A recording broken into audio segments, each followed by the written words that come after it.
Hello दोस्तों, आज मैं आपके लिए एक और नई कहानी लेकर आई हूँ। अगर आप हमारे चैनल पर पहली बार आए हैं तो प्लीज़ हमारे चैनल को सब्सक्राइब करें और वीडियो को लाइक और शेयर करना ना भूलें।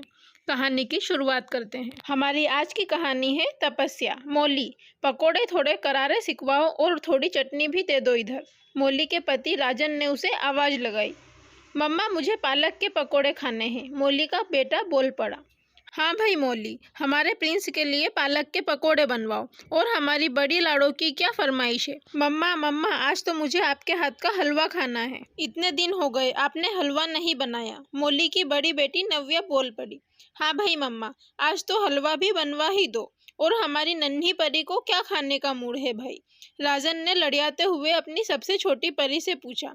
और परी ने तुतलाते हुए जवाब दिया, मम्मा मम्मा, मुझे तो ठंडा ठंडा शेक पीना है। अरे भाई मौली, हमारी लाडली को मैंगो शेक पीना है। चलो भाई, सबके लिए मैंगो शेक भी बनवा भी दो लगे हाथों।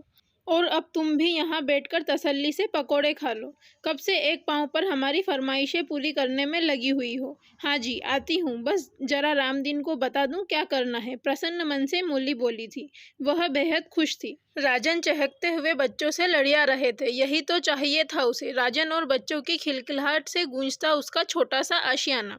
लेकिन कितने तप तपस्या के बाद पूरी हुई थी उसकी यह दिली ख्वाहिश। खा पीकर बच्चे अपने अपने कमरे में जा चुके थे। राजन स्टडी में अपना काम में व्यस्त हो गए थे और अनायास ही वह सोचने लगी। 10 साल, पूरे 10 साल लगे थे उसे अपने जीवन के उलझे शोर सुलझाने में। और बरबस ही बीते दिनों की कसैली यादों के सैलाब में वह एक तिनके की मानिंद बहती चली गई थी। राजन से जब उसकी शादी हुई थी तब वह कितना खुश थी। ऊंची नामी बेहद रईस खानदान के पुरखों के जमे जमाए जूट के व्यापार का स्मार्ट सुदर्शन वारिस राजन हर कंवारी लड़की के दिल की धड़कन हुआ करते थे। न जाने कैसी लड़की की तलाश थी। वह अपनी बहन से कहता, मुझे तो ऐसी लड़की की चाहत है जिसे देखते ही मेरे दिल में घंटी खनके। हाँ, यही है वह जिसके साथ मुझे अपनी जिंदगी गुजारनी है। न जाने कितनी लड़कियों के रिश्ते ठुकरा चुका था वह अब तक इस एक की तमन्ना में। मौली वह भाग्यशाली लड़की थी जिसका अपूर्व भला भला मासूम सौंदर्य देखते ही उसके मन में तरंग उठी थी। हाँ, यही है वह जिसके चेहरे को वह दिन रात सोते जागते अपने सामने देखना चाहता था। मौली थी भी लाखों में एक गोरा चिट्टा संदली रंग और तीखे मोहक नाक नक्श। तनिक मुस्कुराती तो उसके चेहरे पर पड़े मोहक डिम्पल्स से नजरें हटाए नहीं हटती। नियत वक्त पर मौली भव्य विवाह समारोह के बाद दुल्हन बन पायल छनकाती हुई राजन के विशालकाय बंगले में आ गई थी। विवाह के बाद पूरा 1 माह एक खुशनुमा ख्वाब की मानिंद गुजारा। हनीमून के लिए दोनों ड्रीम सिटी पेरिस गए थे। पेरिस के हसीन शहर में एक दूसरे के प्रति प्यार की 100 कस्में खाकर एक दूसरे के अतरंग सानिध्य में करीब 10 दिन बिता मौली और राजन मगन मन घर वापस लौटे थे। मौली ने राजन की गृहस्थी संभाली थी। युवा मौली के आकर्षण पास में बंधा राजन महीने 2 महीने तक वक्त पर घर आ जाता और मौली को समय देता। लेकिन समय बीतने के साथ मौली के साथ वक्त गुजारने की राजन की चाहत की लो मद्दी पड़ने लगी। राजन स्वभाव से एक हार्डकोर वर्कोहॉलिक था। अपने काम का शिद्दत का जुनून था उसे, जिसमें डूबकर उसे दीन दुनिया का होश तक न रहता। साल बीतते बीतते मौली उसके जीवन की प्राथमिकताओं की लिस्ट में बहुत निचले पायदान पर आ गई थी। सो उसका रूटीन बहुत जल्दी विवाह से पहले के ढर्रे पर आ गया था। सुबह 9 बजे जो वह घर से निकलता तो दोपहर के खाने पर मात्र 1.25 घंटे के लिए घर में घुसता और पूरे समय मोबाइल से चिपका रहता। मौली की तरफ तो आंख उठाकर भी नहीं देखता, हाँ हूँ के सिवाय उससे कुछ बातें न करता। मौली एक भरे पूरे परिवार की 5 भाइयों बहनों में सबसे छोटी घर भर की लाडली बेटी थी। बेहद अल्हड़, शौक, बातूनी और मजाकिया स्वभाव की चुलबुली मौली अपने मायके की रौनक हुआ करती थी। बात करने बैठती तो अपनी दिलचस्प बातों की ऐसी मन भावन चुटीली फुलझड़ियाँ छोड़ती कि हंसी का समा बन जाता। लेकिन विवाह के बाद राजन के 3 मंजिले विशाल बंगले में अकेले नौकरों की पलटन के साथ उसका दम घुटकर रह जाता। शादी कर दूसरे शहर में आई थी तो इस शहर में उसकी कोई भी सहेली न थी जिससे बातें कर वह जी हल्का कर सके। बस फोन पर माता पिता, भाई बहनों और सहेलियों से बात कर लिया करती। साल बीतते बीतते एक नन्ही सी प्यारी सी गदबदी गुड़िया उसकी गोद में आ गई थी। अब उसकी देखभाल में उसका अधिकांश समय बीतने लगा था। लेकिन पति की अपने प्रति उदासीनता और व्यापार के काम के प्रति उसकी गंभीर प्रतिबद्धता बदस्तूर दिनों दिन बढ़ती गई थी, जो उसे भीतर ही भीतर खाए डालती। लाख कोशिश करती कि राजन उसे अपना समय दे, उससे हंसी चुहल करे, उससे अपने सुख दुख साझा करे, सही मायने में जिंदगी के सफर में हमराज बन उसका साथ कदम से कदम मिलाकर चले। लेकिन राजन न जाने किस मिट्टी का बना था। वह मौली को तनिक अटेंशन नहीं देता, कभी नहीं सोचता कि जो लड़की सिर्फ और सिर्फ उसके लिए अपना घर बार, माता पिता सब कुछ छोड़कर आई है, उसकी हंसी खुशी का दारोमदार उसके ऊपर है। उसकी उम्मीदों अपेक्षाओं पर खरा उतरना उसका महत्व दायित्व है। बस गनीमत यह थी कि राजन अपनी बेटी को बहुत चाहता था। उसकी जान थी बेटी में। जब भी घर पर रहता नन्ही बिटिया को ढेर दुलार करता। यूं पति के दो मीठे बोल और साहचर्य को तरसती मौली की जिंदगी पति के ठंडे और शुष्क व्यवहार के साथ खिंचती जा रही थी। अभी कुछ दिनों से राजन की एक और आदत उसके लिए बहुत दुखदाई बन गई थी। विवाह के कुछ समय बाद राजन शाम को काम से घर लौटने के बाद ड्रिंक करने लगा था। उसके कुछ खास दोस्त शाम होते ही घर आ जाते और फिर उनकी महफिल देर रात तक ही उठती और फिर नशे में खाना खाने के बाद उसे नींद के अलावा कुछ न सूझता। गाहे बगाहे मौली से रात के अंधेरे में रिश्ता बनता भी तो बेहद मशीनी ढंग से। मौली का अंतर्मन सदा प्यासा रेगिस्तान ही बना रहा था।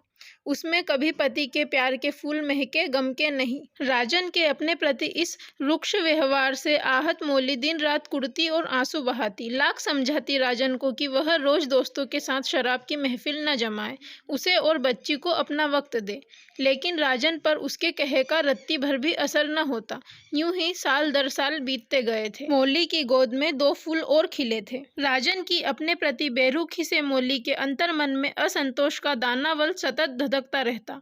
लाख समझाने के बावजूद राजन अपने ढर्रे पर ही चलता रहता था। मौली ने हर तरह से उसे समझा बुझा कर देख लिया था, प्यार से, मनुहार से, गुस्से से, खुशामद से, रोकर, झगड़ कर, लेकिन राजन न जाने किस मिट्टी का बना था। उस पर उनका कोई असर न होता। वक्त यूं ही मौली को पल पल सौ दंश देता आगे बढ़ रहा था। मौली के विवाह को 10 वर्ष होने को आए थे। कल उसकी शादी की 10वीं एनिवर्सरी थी। कल ही मित्र मंडली में किसी ने उससे यह बात छेड़ी थी और जवाब में राजन ने कहा था, अरे भाई, कल हमारी शादी को पूरे 10 बरस हो जाएंगे। तभी एक मित्र बोल पड़ा था, तो जोरदार पार्टी दे रहे हो ना, कल तो पार्टी हो जाए। फ्रेंड्स के जाते ही राजन मौली से बोला था, मौली क्या कहती हो, कल कर लें शानदार सेलिब्रेशन। अरे भाई, 10 बरस हो जाएंगे हमारी शादी को, धूम धड़ाका तो बनता है इस खुशी में। बताओ कौन से होटल में बुकिंग करवानी है। लेकिन राजन की इस बात से मौली के तन बदन में आग लग गई थी और उसने गुस्से में तमक कर उस पर तंज कसते हुए जवाब दिया था, मैं तो भूल ही गई थी राजन कि मेरी तुमसे 10 साल पहले शादी हुई थी। मुझे तो पूरी तरह से फेरों के वक्त लिए गए वचन याद है, लेकिन तुम्हें तो शायद उसका एक शब्द भी याद नहीं। फेरों के वक्त क्या कहा था पंडित जी ने कि हम दोनों अब 2 शरीर 1 प्राण हैं। आपके दुख सुख मेरे और मेरे आपके, लेकिन क्या मेरे सुख दुख वास्तव में आपके हो सके? मैं अकेली ही गृहस्थी संभालती हूँ, बच्चे संभालती हूँ, घर बाहर के सारे काम करती हूँ, लेकिन क्या आप कभी मेरे पास तसल्ली से बैठकर प्यार के 2 शब्द बोलते हैं? कभी शाम को मुझसे पूछते हैं मेरा सारा दिन इस बंगले की दीवार में कैद कैसे बीता? मेरी दुनिया बस घर और बच्चे ही हैं। क्या पत्नी होने के नाते आपके समय और आपके प्यार पर मेरा कोई हक नहीं? कभी कभी तो मुझे डाउट होने लगता है कि आप मुझे अपनी पत्नी मानते भी हैं या नहीं। सुबह से शाम तक बस अपनी ही दुनिया में खोए रहते हैं, मुझसे अपनी कोई बात साझा नहीं करते हैं, न ही बच्चों की तरफ कोई ध्यान देते हैं। उनकी पढ़ाई लिखाई, आउटिंग, एक्टिविटीज़, हारी बीमारी, दवाई, सब जिम्मेदारी मेरी है। सिर्फ फेरे लेने और बच्चे पैदा करने का नाम शादी नहीं होता। लेकिन मैं यह सब किससे कह रही हूँ? उस इंसान से जो सिर्फ अपने लिए जीता है, अपनी ही आशा, अपेक्षाओं, ख्वाहिशों को पूरा करने में जिंदगी की सार्थकता समझता है। सॉरी राजन, मेरे ख्याल से हमारी शादी एक मजाक से ज़्यादा कुछ नहीं, सो इसे मनाने का कोई सवाल ही नहीं। मैं आज आखिरी बार आपसे कह रही हूँ, कोई होटल में बुकिंग मत करवाइएगा। मैं ऐसे झूठे सेलिब्रेशन में हरगिज शामिल नहीं होने वाली। कान खोलकर सुन लीजिए। तुम तो सठिया गई हो। 3 प्यारे प्यारे बच्चे हैं तुम्हारी झोली में, मन चाहा खर्च करती हो, डायमंड से लदी हुई हो, इतनी शानदार कोठी में रहती हो, नौकर चाकरों की फौज है घर में, और तुम्हें क्या चाहिए? अरे यह सब नहीं होता तो ये बच्चे क्या आसमान से टपक पड़े? बेबात की टेर छेड़ रखी है। अरे कितनी औरतें को तुम्हारे जैसी जिंदगी नसीब होती है। मैं तो अपने बिजनेस में बिजी रहता हूँ। कहो तो सब छोड़ छाड़ कर तुम्हारे पल्लू से बनकर रह जाऊं। अजीब पागलपन है, राजन ने जवाब दिया था, जिसके प्रत्युत्तर में मौली बिफर कर रोते हुए बोली थी, मुझे आपकी ज़िंदगी में साझेदारी चाहिए, आपका वक्त चाहिए। शाम को घर आएँ तो मेरे साथ चाय की चुस्कियों पर दिन भर की बातें एक दूसरे से शेयर करें। घर में इंटरेस्ट लें, मुझ में इंटरेस्ट लें, बच्चों में इंटरेस्ट लें। लेकिन मैं यह सब किससे कह रही हूँ? उस इंसान से जिसके लिए रुपया, पैसा, डायमंड, साड़ी, गहने, घर, प्रॉपर्टी, गाड़ी, नौकर ही खुशियों का दूसरा नाम है। मेरे लिए इनका कोई मोल नहीं। आप पत्थर दिल हैं राजन। और मौली सुबकते हुए भीतर चली गई। अगले दिन कोई पार्टी नहीं हुई थी। सारा दिन मौली ने अकेले उदास बिताया था और राजन के लिए तो वह एक आम दिन से कुछ अलग था ही नहीं। उसे आज भी याद है वह दिन जिस दिन उसके हाथ राजन को सही रास्ते पर लाने का एक ब्रह्मास्त्र लगा था। उस दिन बड़ी बेटी के स्कूल में एनुअल फंक्शन था और उसी दिन उसे बेस्ट स्टूडेंट का अवार्ड मिलना था। उसने एक हफ्ते पहले ही राजन से कह दिया था, राजन, इस बार नव्या के स्कूल एनुअल फंक्शन में ज़रूर चलना है, उसे बेस्ट स्टूडेंट का अवार्ड मिलने वाला है। उस वक्त तो राजन ने उससे कह दिया था कि वह नियत वक्त पर स्कूल जाने के लिए आ जाएगा, लेकिन शाम को ही उसका एक जिगरी दोस्त उसे खींचकर अपने घर दारू पार्टी में ले गया था और विवश मौली को अकेले ही बेटी के स्कूल जाना पड़ा था। स्कूल जाने से पहले नव्या खूब रोई थी, यह कहते कहते पापा ने प्रॉमिस किया था, फिर भी वह क्यों नहीं आए। कभी मेरी पेरेंट्स टीचर मीटिंग में भी पापा नहीं आते। मुझे बिल्कुल अच्छा नहीं लगता मम्मी। बेटी के रोने ने मौली को बेहद उदास कर दिया था। स्कूल के एनुअल फंक्शन में सभी बच्चे हंसते बतियाते अपने मम्मी पापा के साथ आए थे और दूसरी ओर नव्या का आंसुओं से मिलन चेहरा देखकर सारे वक्त उसके हृदय में नश्तर चुभते रहे थे और पूरे वक्त वह अपनी जिंदगी के खोखलेपन पर विचारमग्न रही थी और व्यथित मन गुस्से से भभकते हुए आंसुओं को सायाश रोके बैठी रही थी। और फिर घर पहुंच राजन को देखते ही अदम्य गुस्से से फनफनाती हुई मौली ने बच्चों के सामने ही राजन के सामने रखी हुई शराब की पूरी बोतल अपनी हलक में उड़ेल ली थी। राजन बस कहता ही रह गया था, अरे ये क्या कर रही हो, नशा हो जाएगा। लेकिन उस दिन मौली पर जैसे चंडी सवार थी। उसने राजन की एक न सुनी और पूरी बोतल खत्म करके ही दम लिया था और फिर नशे में बेसुध होकर सो गई थी। मौली के यूं शराब पीकर सो जाने के बाद राजन को ही उस दिन बच्चों को खाना पीना खिलाकर सुलाना पड़ा था। उस दिन के बाद से मौली करीबन रोजाना ही राजन के मित्रों के आने से पहले ही उसके बार से एक शराब की बोतल लेती और खूब सारी पीकर बेसुध सो जाती और विवश राजन को बच्चे संभालने पड़ते। इस तरह उसके घर में मित्र मंडली का रोज रोज महफिल जमाना लगभग बंद सा हो गया था। राजन उसे लाख समझाता, मौली यूं रोज इस तरह ड्रिंक करके तो तुम अपनी हेल्थ खराब कर लोगी। तनिक बच्चों की तो सोचो, तीनों बड़े हो रहे हैं, उन पर कितना गलत असर पड़ेगा। लेकिन हमेशा मौली का एक ही जवाब होता, जब आपको मेरी और बच्चों की कोई परवाह नहीं है तो क्या मैंने ही देखभाल का ठेका ले रखा है। आप मेरी बात नहीं मानते तो मैं कभी आपकी बात नहीं मानूंगी। आए दिन यूं मौली के ड्रिंक कर गृहस्थी से मुंह मोड़ सो जाने पर घर में हंगामा मचता। उस वक्त बड़ी बेटी नव्या करीब 9 साल की थी, उससे छोटा बेटा 7 साल का था और सबसे छोटी परी 5 साल की थी। तीनों ही नासमझ थे और राजन अकेले ही तीनों को संभालते संभालते परेशान हो जाता। लगभग 5-6 महीने तक उनके घर में यही ड्रामा चलता रहा। इसका असर यह हुआ कि अब राजन शाम को घर पर ही रहने लगा था। वह बच्चों को जान से ज्यादा चाहता था। उसकी यही कमजोरी उसकी दुखती रग बन गई थी। उसमें इतनी समझदारी थी कि उसने बच्चों को नौकरों के भरोसे कभी नहीं छोड़ा। मौली की इस हरकत से बच्चों की पढ़ाई पर भी बुरा असर पड़ने लगा था। पहले जहां नव्या मौली की मेहनत से क्लास के टॉप बच्चों में गिनी जाती थी, वह पिछले एग्जाम में बड़ी मुश्किल से पास हो पाई थी। मौली भाप गई थी कि बच्चे राजन की कमजोरी है, अब चाहे उनकी जितनी उपेक्षा करे, बच्चों की बेकदरी नहीं करेगा। सो दिन में भी मौली पहले की तरह बच्चों को नहीं पढ़ाती थी। धीरे धीरे राजन को शाम का घर के बाहर या दोस्तों के साथ ड्रिंक करने की आदत ना के बराबर हो गई थी। अब मौली के शाम को ड्रिंक करके सो जाने के बाद विवश राजन बच्चों को पढ़ाता, उनसे बातें करता, मौली को भी अमूमन रोज समझाता। मौली क्यों अपनी हंसती खेलती दुनिया को शराब पीकर बर्बाद करने पर तुली हुई हो। देखो, मैंने तो अब ड्रिंक करना बिल्कुल ही बंद कर दिया है। रात को घर पर थोड़ी बहुत पी लेता हूँ, प्लीज़ तुम भी पीना बंद कर दो। लेकिन उसके जवाब में मौली एक ही बात उससे कहती, मैं ड्रिंक करना तब बंद करूँगी जब आप मुझे अपनी ज़िंदगी में एक पत्नी का सही हक दोगे, सही मान दोगे। मैं आपसे कोई चांद सितारे तोड़कर लाने के लिए नहीं कह रही ना। मैं तो सिर्फ यही चाहती हूँ कि आप अपनी शाम बस मेरे और मेरे बच्चों के साथ हंस बोलकर बिताएं। मेरे बच्चों का बचपन आपके समय और अटेंशन के बिना मुरझा कर रह गया है। मैं आपके अटेंशन और समय के बिना दिन रात कलपती रहती हूँ। मेरी बस एक छोटी सी ख्वाहिश है कि आप मेरे साथ फुर्सत की चंद घड़ियाँ हंस बोलकर सुकून से बिताएं। इसमें बेच क्या है बताएं? ईश्वर का दिया हमारे पास सब कुछ है, वो धन दौलत जिसके लिए दुनिया तरसती है।